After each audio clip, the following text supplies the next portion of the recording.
Okay, moving on. This submission comes from, just elbowed the wall, comes from our fearless leader, Miss Angie Layfield. This story was written by her grandmother. And when I say story, I mean true story. This true life experience was written by her grandmother. And it's about, well, you'll find out what it's about. But the girl in this story, who's Angie's mother, is Martha, or Marty as they call her, which I think is so cute. All right, let's get started. Our house was always filled with children, especially little girls. This was because our 10-year-old twins wanted it that way. They were happy, rollicking youngsters, and little things made them happy. A trip to Vic's restaurant with a girlfriend in tow made their eyes dance with happiness. They could eat all the French fries and hamburgers they could hold. New blue dresses with crinoline slips to make them stick out. They were going to their cousin Sammy's wedding. They whirled around my husband, their skirts flying, laughing and giggling as he grabbed them in a hug. I saw the tenderness in his eyes as he released them, and they skipped away to show off their lovely dresses to their sisters. We had named them Martha and Mary, after the two sisters in the Bible who loved Jesus so well. We had named all of our children from the Bible. There was Rachel, Naomi, David, and John. We spoiled Mary and even Marty, as we called Martha, to give in to her wishes. Maybe this is because we almost lost Mary when she was 2.5 and she had to have a lung removed. An ugly scar stretched across her back to her breastbone, but she was a delightful, healthy child. Often I would take her in my arms while she slept, and she would plant a sleepy kiss on my cheek or nose or wherever it happened to fall. She would smile a sleepy smile. Her little hand would move around my neck to pat my shoulder, and she would drift away to sleep again. Curled up next to her mirror image, they were always together. Two little heads protruding from their coverlet in their bed, two little mouths repeating the toothpaste commercial, both of them praying together. Now I lay me down to sleep. July 1st, 1964 was like any other day. I finished my shift at the hospital where I worked from 11 at night until 7 in the morning and hurried home to get the children up. Dave was up first and off to work at the restaurant. At 16, he was doing pretty well and had already saved $100. My girls were next to come down. Rachel, 19, worked downtown in an office and was looking forward to her wedding day, which would be in early September. Naomi, who had just graduated, also worked in an office. And whenever I planned to use the car during the day, I drove her to the office. Other days she drove herself. Rachel was picked up and taken to work by her boss from a nearby corner. I was very proud of my children. I had worked hard to raise them this far, and we didn't always have the things we needed. Now things were getting a little bit better. My husband, having been hurt in an accident at the mill, was no longer able to work and help out financially, nor had he been able to work since the twins were 2 years old. Rather than be a financial burden to his family, he chose to take a room on Baltimore Street and live alone on a small pension. This worked out okay because he came home every day anyway, and he felt better in a place where he could get away from the noise of growing youngsters. I drove Naomi to work that morning and returned home to awaken the rest of the family. Marty was attending classes several miles away, and I had to drive her there for a 2-hour session each day. John was still asleep as I tiptoed through his room. The twins were still asleep, Marty near the wall and Mary on the outside. They always slept like that because Marty was afraid to sleep in the front. They were cuddled close together so that half the bed was empty. I lay down beside Mary. She knew I was there. She moved over and laid her little head on my arm. As she peeked out from half-opened eyelids and grinned at me, she kissed me on the cheek and promptly went back to sleep. Perhaps to dream of angels or something nice. I always thanked God for what I had, especially the healthy children he blessed me with. I breathed a silent prayer. Thank you, Lord, for these children and this nice, soft bed for them to rest.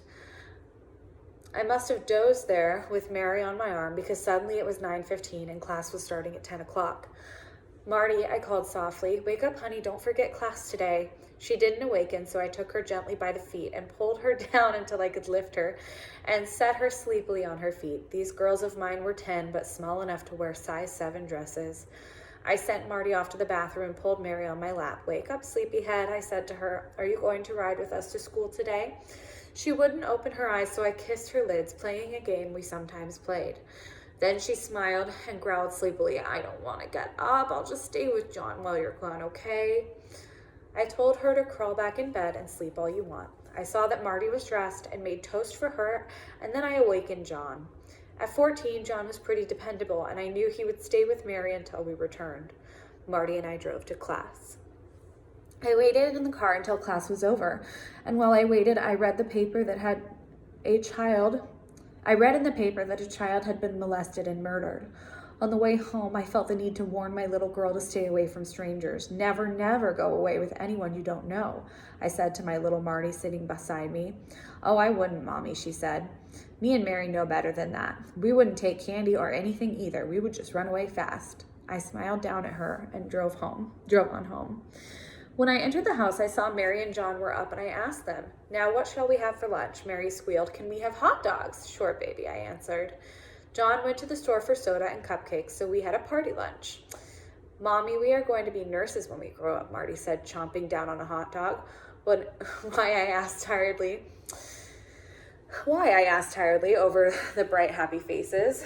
Because we want to help people, Marty said, and I want to travel, piped Mary in that high-pitched voice of hers. I'm going to be a Navy nurse and travel all over. That's wonderful, I said. I saw John smile at them fondly as he left the table. We all loved these two so dearly.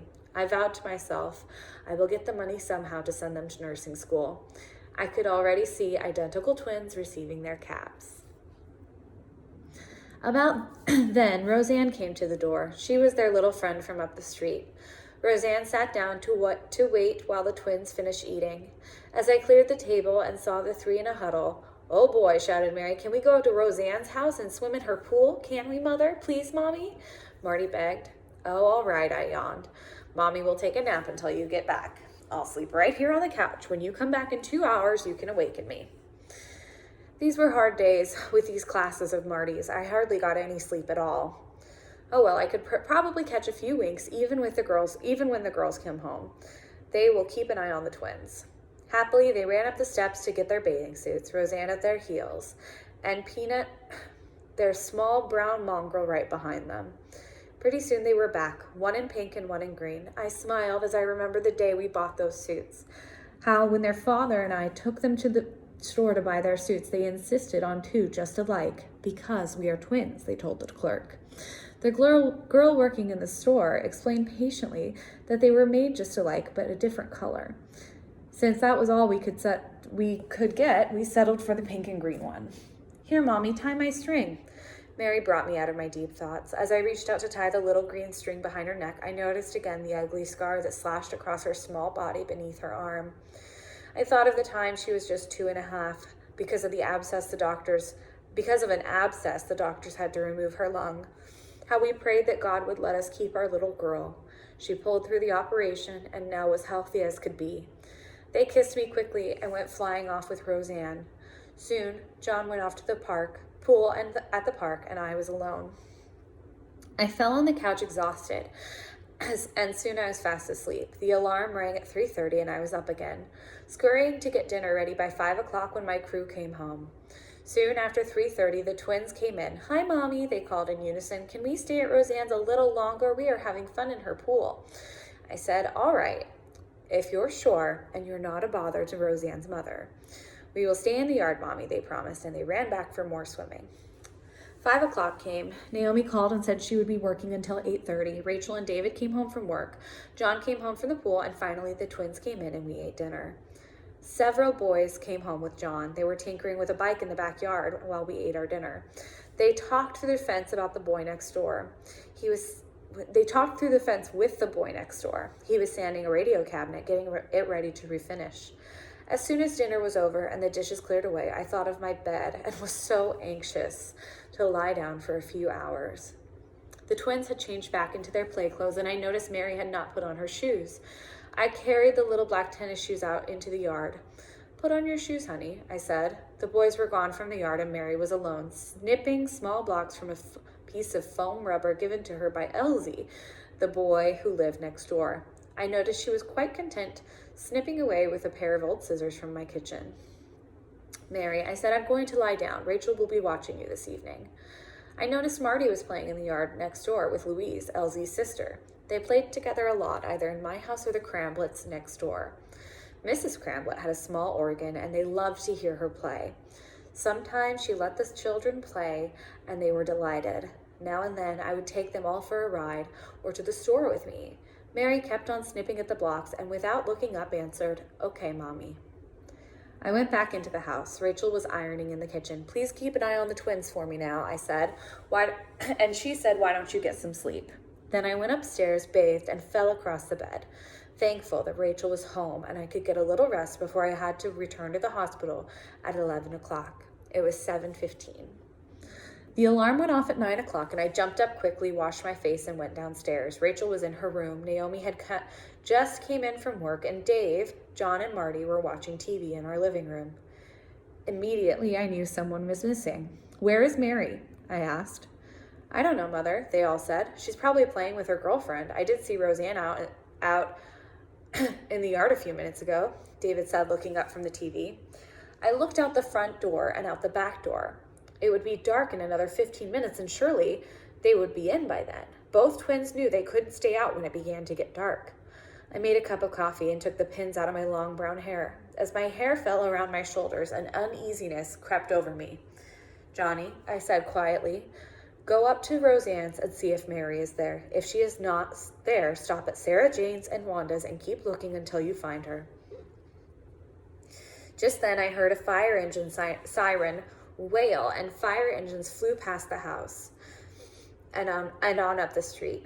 Naomi, seeing my alarm, took Marty by the hand and walked up at the street in the direction the engines had gone. It was now 9:45. I combed my hair and twisted it in a bun at the back of my head, and I put on my uniform for work. The children all came back. "We didn't find her, Mother," they said. "There was a small fire at the school. Some kids set fire to some paper in the doorway." The school was about a block up the street. The twins went to school there. "Well," I said, "she must have gone home with some little girl, and will be home any minute yet. Now," I thought to myself, spoiled and petted as she is, just maybe she would try something like that. I've heard of such things happening. Rachel was beside herself with worry. She checked on them several times, and they were okay. Naomi looked worried as she went next door to see if the Cramblets had seen her. Now it was 10:30 and time for me to go back to work. I told the children to check on the neighborhood children and all the children she knew. I was beginning to get frightened by now. I was a supervisor on the late shift and had certain keys needed by the people to go about their work. I got into my old car and delivered my keys to my assistant, and from there I went to pick up my husband. By the time I got there, I was in tears. "We can't find Mary," I said. "Don't let yourself get all upset," my husband said. "She must be watching TV with some little girl and let the time slip up on her." I tried to make myself believe this, but when we got back home, there was no sign of Mary. Then it was time to call the police. About 11:30, a young officer came and took her description. Brown hair, cut short, and about the size of a 6-year-old, but she is 10. Blue and white shorts, white blouse, no shoes. I found the shoes and the scissors in the yard where she had left them. Marty was crying, and I said to her, "I guess Mary decided to stay all night with someone without asking Mommy. Go to sleep now, and we'll see if we can find her." Fear clutched at my heart as I thought of all the terrible things I'd read about in the paper. Someone took Marty off to bed. I went to the front door, and Mrs. Cramblett was sitting on her front steps. Neighbors gathered and asked, "Did you find her?" Elsie was with Dave, and he also said, "I hope you find your sister." My husband, Herschel, went down the streets calling her name and then returned hopelessly alone. Sick as he was, I knew he couldn't stand much of this terrible nightmare. He fell off the sofa crying, "Oh God, where is my little Mary?" Naomi, Mrs. Cramblett, and I started out again. We had flashlights, and we searched the vacant lots and every alley in the neighborhood. We flashed the lights in the trash cans and street drains. May you never know the horror of looking for your child in these terrible places. My heart was numb and my teeth ground together. I prayed, "Oh God, don't let her be here." She wasn't there. Morning came and we sat waiting for we didn't know what. The police came again. It was their policy to wait 24 hours before sending out an alarm for a lost child. They explained that they usually turned up before the time elapsed. Noon came and then evening. Again, no one ate. We cried and we kept on searching. The police came, this time, several of them. They would announce it on the radio and print her in the picture. I said to my husband numbly, we must notify our people. We made the necessary phone calls. Our relatives came to sit with us. They brought us food, but no one could eat. I was like a zombie. I wasn't hungry. I wasn't sleepy, just dead inside. Sometimes I cried, but mostly held myself together. The third and fourth day passed with a succession of policemen and newsmen. No, we told them she wouldn't run away. She was happy. No, she wouldn't go without our permission. No, we didn't have any relatives who would take her away. Yes, the twins were identical, and yes, they played with all of the same little girls. The newspaper printed Mary's picture. The TV station came out to interview us, and they took pictures of Marty and flashed them on the screen. Have you seen a little girl closely resembling this one? The newscaster would say. This is Marty Ott, whose identical twin sister mysteriously disappeared from her backyard July 1st. No word has been heard from her since, and the police can find no clues at the fate of this little girl. Then it was Sunday. 4 days had passed now, and the house was filled with relatives. Someone rushed in. They are searching the school. Someone called the police and told them they saw Mary in the window. The men folk among us rushed up to the school, where a great crowd had gathered. I waited, praying, hoping they would find her. Maybe she was locked in the night of the fire. I knew it was a wild hope, but I still waited and prayed. I saw Elsie, the boy next door, when I looked up the street towards the school. They are searching the school, Mrs. Ott, he said. I hope they find her. Soon the men came back. It was a false alarm. My heart bled with disappointment, and I went to my room to cry. The crowd gathered around the school again that night, and the police came to search. Someone told them that they had seen a light blink on and off. My hopes did not rise this time. I knew that if my little girl were there, she would not have hid. If she was found in the school, I knew she would have to be dead. The crowd dispersed, and the weary policemen told us they had found nothing but a footprint in the dust, and that could have been made by any child. Monday, the 6th of July, came and went. More policemen and reporters came, all asking questions. The neighbors questioned. Yes, they said, they were good children and always together. If we asked them to go to the store, they would always say, wait until we ask Mommy. Only a few could tell them apart. They were so much alike. The boys played with John, were taken into the station. Along with John, all were questioned. Elsie, the boy next door, and all of his family were questioned. Elsie was given a lie detector test. Still no clue. My husband's brother, who was a male nurse, came to help out. The doctor gave me a sedative to keep me going. Each night I waited on the couch near the front door.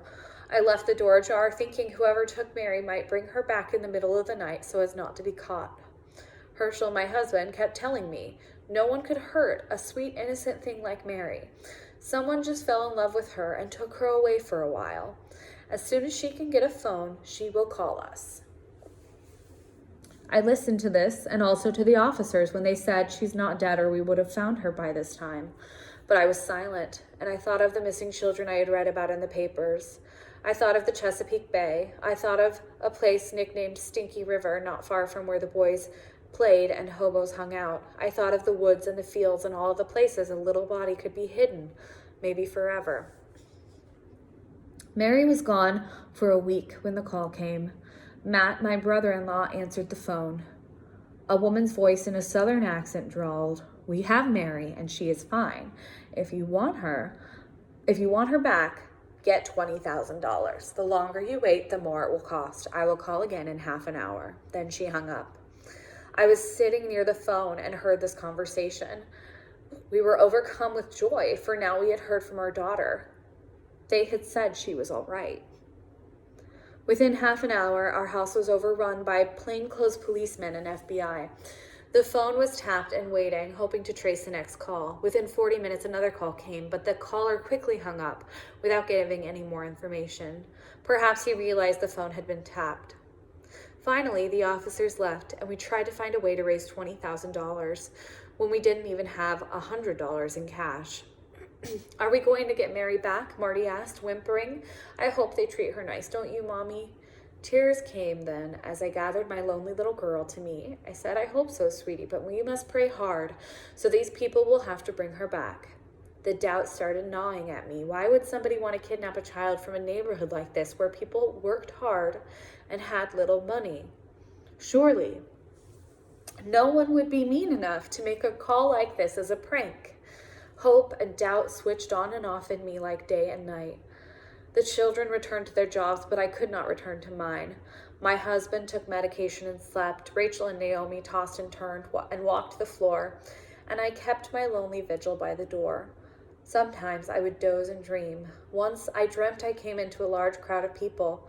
I fell to the ground and wept while they showed me the headlines in a newspaper saying Mary Ott found dead. On another night, I dreamt she walked in while I was lying on the couch. She smiled as big as you please and sat down on a chair.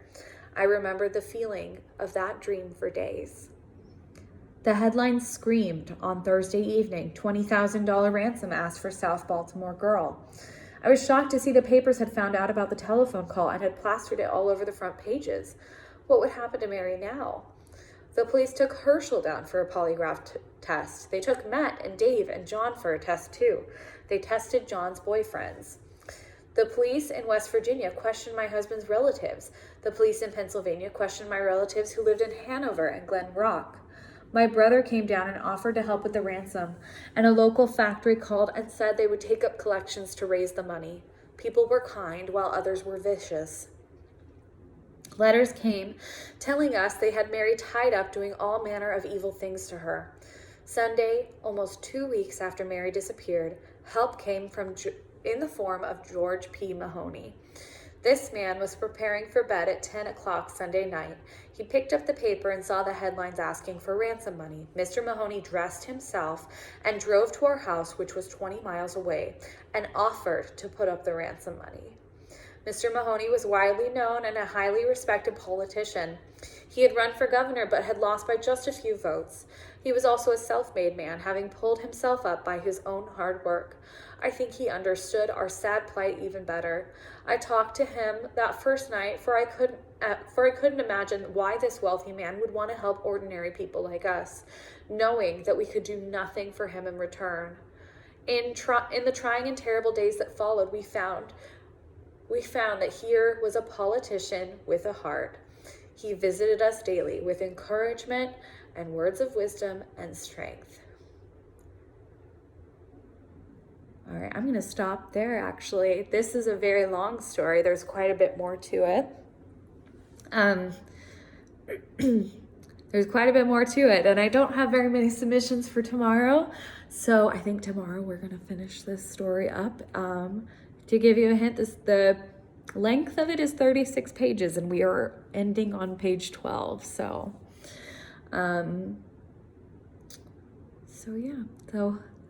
tune in tomorrow to hear the rest of the story, submitted by Angie via her grandmother. All right, moving on.